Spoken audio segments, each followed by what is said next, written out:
Have a good day, my dear students of class 9. This is your English online classes by Paro ma'am.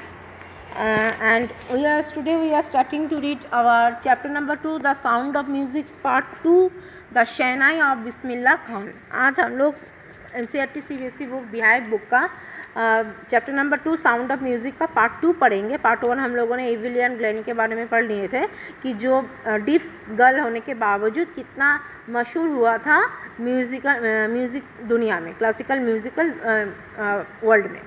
आज हम लोग पढ़ेंगे the shehnai of Bismillah Khan. Bismillah Khan जो कि भारतवर्ष को शहनाई के उस मंच में पहुंचा दिया था जो शहनाई हम लोग शादी में सुनते हैं, उसका जो स्टोरी कहानी और उनको किस सफलता की स्टेज तक पहुंचाए थे, उनमें पूरा क्रेडिट किसका जाता है? बिस्मिल्लाह खान का। Before you starting the chapter, in the page number 21, in the above you can see some legend picture. कुछ legend के पिक्चर आप देख पा रहे हो। कोई जाकिर हुसैन है, तबला बजा रहा है, बिस्मिल्लाह खान है, उस्ताद अहमद अली है, ऐसे बहुत सारे लोगों का पिक्चर दिया गया है जो कि इंडियन क्लासिकल म्यूज़िक को एक अलग जगह पर पहुंचा दिया है, जो कि पूरे विश्व में फैला दिया है। So we are starting our the chapter. Think of the Shehnai and the first thing you will probably imagine is a wedding or a similar occasion or function. लगभग हम लोग शहनाई को शादी ब्याह इसी में सोचते रहते कि इसी जगह पर बजता है, सुनना हम लोग को सुनने को मिलता है। The next would probably be Ustad Bismillah Khan, the Shehnai master playing this instrument. लेकिन जब हम उस्ताद बिस्मिल्लाह खान के बारे में पढ़ेंगे तब पता चलेगा इस शहनाई का मास्टर जो है, जो असली जो परख किया था वो कौन? बिस्मिल्लाह खान ने। अब शहनाई उस यंत्र के बारे में, कैसे वो शहनाई बना, क्यों उसका नाम शहनाई है, वो हम पढ़ेंगे। Emperor Aurangzeb banned the playing of a musical instrument called pungi in the royal residence for it had a shrill unpleasant sound. Emperor Aurangzeb हमें पता चल रहा है कि मुग़ल सम्राट औरंगज़ेब के बारे में, जब औरंगज़ेब का शासन चल रहा था तब राज दरबार में राजा को खुश करने के लिए क्या होते थे, विभिन्न जगह से, हर एक जगह से बहुत लोग आते थे म्यूज़िक सुनाने के लिए और राजा का मन को खुश करते थे। तो उस टाइम पुंगी का बहुत ज़्यादा प्रचार था, लेकिन कहीं ना कहीं औरंगज़ेब ने इस पुंगी की आवाज़ से नाखुश होने लगे और पुंगी बजाना बंद करवा दिया। Pungi become the generic name for reeded noise makers. अब पुंगी का साउंड सुन के लोगों को दिक्कत होते हैं, मतलब एक अजीब आवाज़, जैसे कानों को अच्छा नहीं लगता है। Few had thought that it would one day be revive. कुछ लोग सोचते नहीं एक दिन ये ज़रूर अच्छा बन जाएगा, फिर अच्छा सुनने लगेगा। अब बर्बर ऑफ फैमिली, एक नायका परिवार और प्रोफेशनल म्यूजिशियन जो कि म्यूज़िक में बहुत ज़्यादा माहिर थे, who had access to the royal place, जिन्होंने एक बार राज दरबार में गया and decide to improve the tonal quality of the पुंगी, और जिन्होंने डिसाइड किया कि ये जो पुंगी का आवाज़ से राज दरबार नाखुश है, राजा साहिब नाखुश है, हम इस पुंगी के आवाज़ में थोड़ा परिवर्तन लाएंगे। ही चूज़ ए पाइप, उन्होंने पहले एक पाइप को चूज़ किया with a natural hollow stream, जो कि लकड़ी जैसा लंबा था।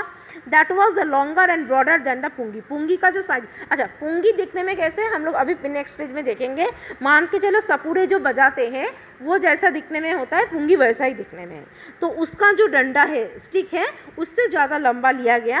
ये उसको परिवर्तन करने के लिए अब ये नाई ने क्या किया, एक लंबा सा स्टिक लिया और पुंगी से थोड़ा बड़ा, एंड मेड 7 होल्स, और उसमें 7 छेद किए on the body of the pipe, पूरे पाइप के ऊपर 7 छेद किए। When he played on it closing and opening some of this holes. जब भी वो इसको बजाते हैं, हम लोग देखें जब शहनाई लोग बजाते हैं, जो छेद रहता है, एक छेद में उंगली दबाता है तो एक को खोलता है, उंगली दबाना खोलना, ऐसे ही शहनाई बजाया जाता है ना, तो ऐसे वो बजा रहा था।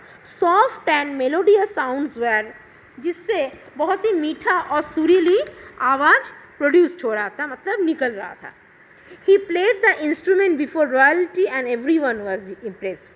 वही पुंगी इसको इस शहनाई में मैंने इस चीज़ में बदलने के बाद जो आवाज़ निकला, जो यंत्र बना, उसमें सारे लोग उसका आवाज़ सुन के खुश हो गए। The instrument so different from the pungi, ये पुंगी से थोड़ा अलग है। Had to give in a new name as the stories go, इसीलिए इसका कुछ दूसरा नाम देने के लिए सब लोग सोचे। Since it was first played in the Shah's chamber and was played by a nai, the instrument was name the shehnai. जैसे कि ये पहली बार कहाँ पर बजाया गया, शाह चेम्बर में, मतलब राजा के चेम्बर में। राजा को शाह बोल जाता है ना, राजा को शहनशाह बोला जाता है, तो शाह के चेम्बर में बजाया गया। और बजाया कौन था, एक नाई जो कि बड़बड़, इसीलिए इस इंस्ट्रूमेंट का नाम बनाया गया शहनाई। मतलब शाह और नाई, शाह मतलब राजा और नाई मतलब जो बड़बड़, ये दोनों के नाम से बना शहनाई। अब हम लोग देखेंगे पिक्चर, देख पा रहे हैं लेफ्ट साइड का जो पिक्चर है दैट इज़ पुंगी, जो कि सपुरे जैसे बिन बजाते हैं ना, वो वैसा लग रहा है ना देखने में। तो इसका आवाज़ जैसा ही हो वही आएगा, मतलब थोड़ा तिरछी आवाज़ आएगी। और शहनाई का देखो, पहले में कोई ऐसा गोल ओवल टाइप का कुछ नहीं था, एकदम पतला सा मुंह रखा था और 7 होल रखे थे, जिसको दबाने पे एक बार दबाना एक बार खोलना, क्लोजिंग ओपनिंग करने से सुंदर मेलोडियस सुर निकलता रहा। The sound of the shehnai began to be considered auspicious. धीरे धीरे इस शहनाई का आवाज़ बहुत ही ज़्यादा तात्पर्य लाने लगा, बहुत फेमस होने लगा।